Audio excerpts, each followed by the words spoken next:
নমস্কার বন্ধুরা, আমি উমা আবারও চলে এসেছি এক নতুন রেসিপি নিয়ে। তো রেসিপিটা যদিও নতুন নয়, এক সাবেকি ধরনের রান্না আর মায়ামাসিদের হাতে রান্না। তো যাই হোক, এখানে দেখো রুই মাছ নিয়েছি, ফুলকপি আর আলু। আজকে কিন্তু আমি ফুলকপি আলু দিয়েই ঝোলটা করব।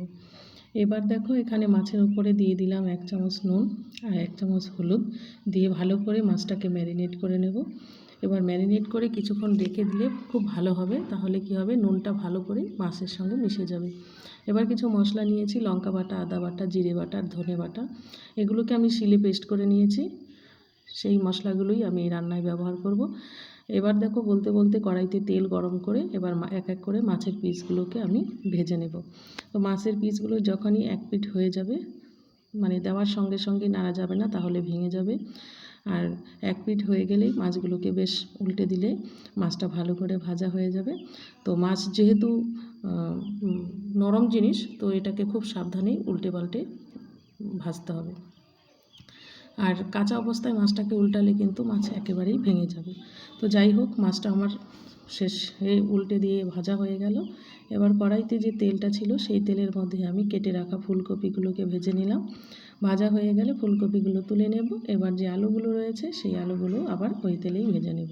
তো দেখতেই পাচ্ছ এখানে তেল কিন্তু অনেকটাই রয়ে গেছে, আর সেই তেলের মধ্যেই আমি আলুগুলোকে ভেজে নেব। তবে ভাজাটা করার সময় খেয়াল রাখতে হবে গ্যাসের ফ্লেমটা যেন একেবারেই লো থাকে। লো ফ্লেমে কিন্তু ভাজা খুব ভালো হয়, আর তেলও বেশি টানে না। দেখো সেই তেলের মধ্যেই আমি আবার দিয়ে দিলাম জিরে, তেজপাতা আর এক এক করে সেই পেস্ট করা মশলাগুলো। এখানে জিরে, আদা, ধনে আর শুকনো লঙ্কাকে আমি পেস্ট করে নিয়েছি। তো এই তেলের মধ্যে মশলাগুলো দিয়ে লো ফ্লেমেই ভেজে নেব। যখনই মানে মশলাগুলো ভাজা হয়ে যাবে, তারপরেই আমি এখানে কেটে রাখা বা ভেজে রাখা সবজিগুলোকে দিয়ে দেব। কিন্তু হলুদটাকে একটু পরে দিলেই ভালো হবে, হলুদ কিন্তু খুব ভাজা হয়ে গেলে তিতো লাগে। সবশেষে কিন্তু আমি হলুদটা দিলাম, তারপরেই আমি একটু ভালো করে মিশিয়ে নিয়ে মশলার সঙ্গে ভেজে রাখা আলু আর ফুলকপির টুকরোগুলো দিয়ে নেড়ে চেড়ে তারপরে দিয়ে দিলাম পরিমাণ মতো নুন।